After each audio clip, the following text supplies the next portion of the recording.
Hi, welcome back to the Shakti Collaborative platform. I'm Hani, part of the Hustle with Hani series. I'm the founder of Ani's Collections and I'm the head designer.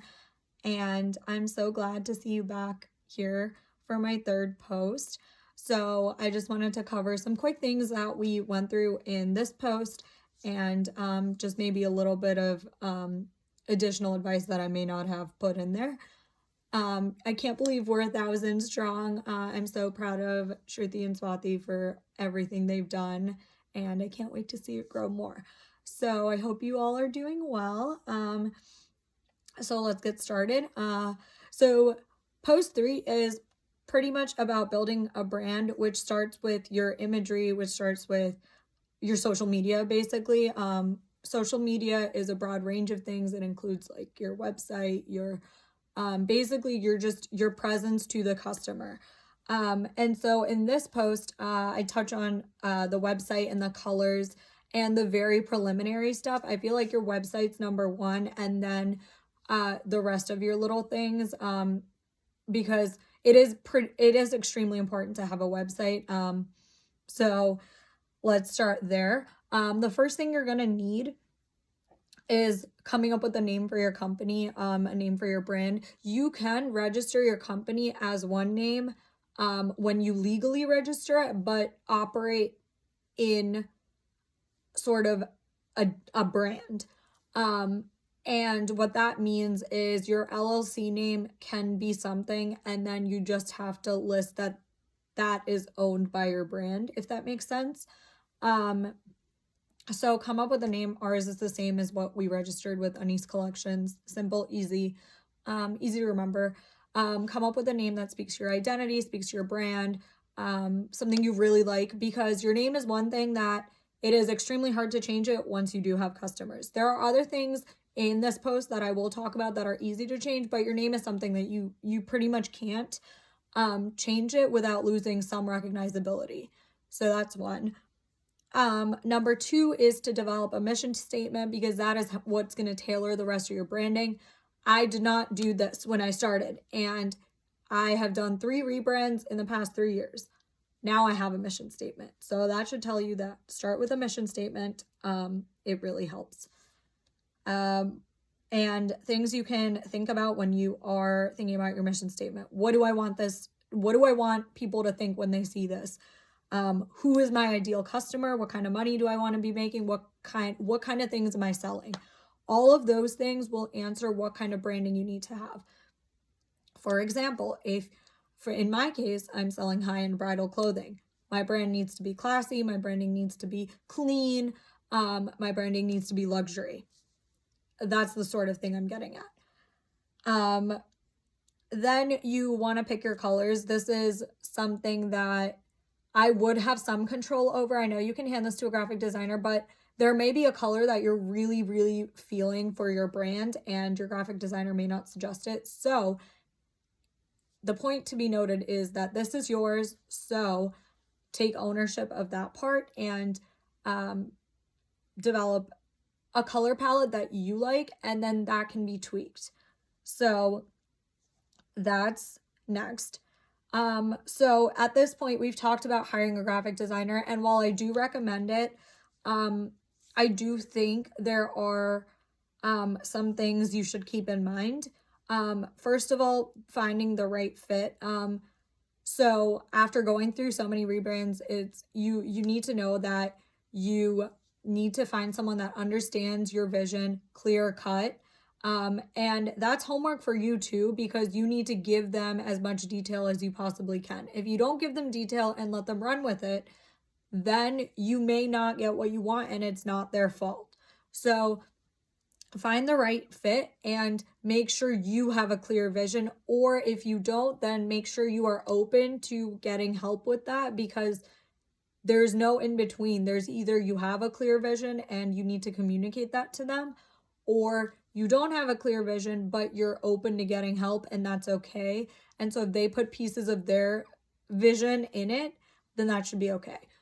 The reason why I say there's no middle is because when you have a vision and you're okay to look at ideas too, chances are you spend more time and more money on the finished product, when sometimes when you get to the let me get help with designs, you still don't like any of them and you want to go back to your original vision. So if you're that kind of person, I would just say stick to your vision, and that should work for you. Cost is another thing. It does cost a lot to have a graphic designer, so please make sure you have the budget for it. If you do not have the budget to hire a graphic designer, it is totally okay. There are some free softwares that you can use online and some paid ones. So I would just go online and learn how to use Adobe softwares, first of all. Even if you do have a graphic designer, they might take vacations. They might not be there when you need them. You need to learn how to do basic skills so that you can make changes if you need to. It is your product. So learn that. And then also, Canva is a really good website to design logos, design any sort of thing that you may need. I recently started using this and I love it. You can create Instagram posts, professional looking ones, letterheads, you name it. So you can get a free trial.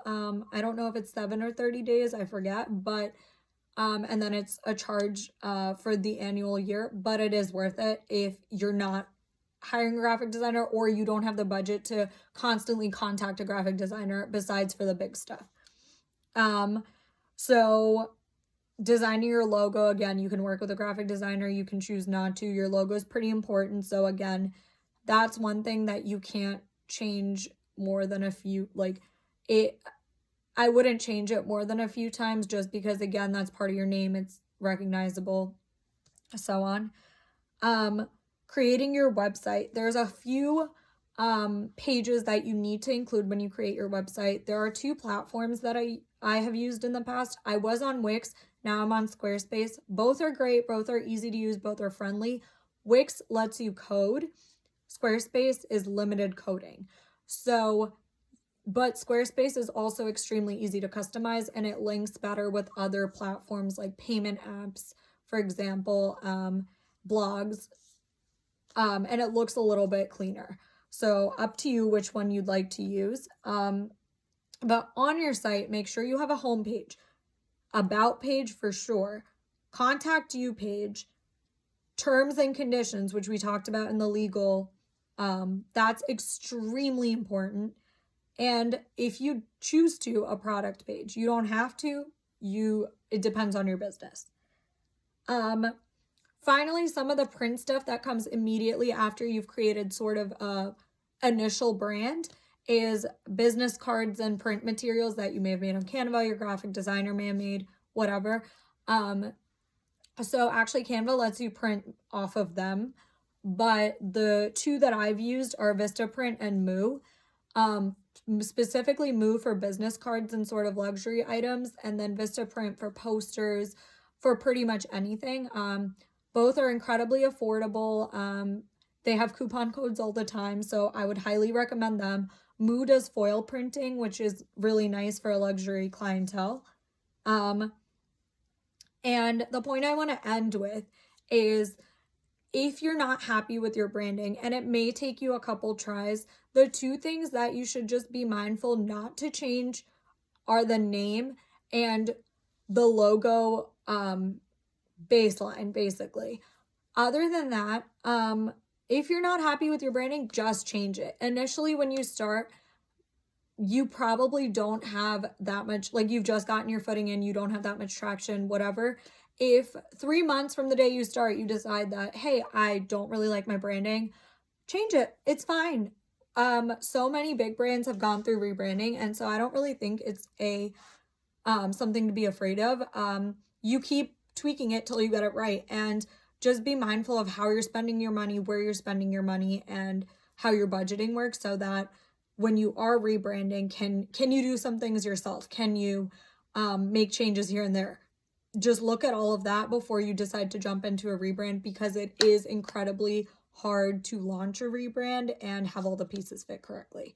So I know that was really fast. I hope you enjoyed this video and enjoy the post. If you have any questions, please reach out to us. And until my next one, bye.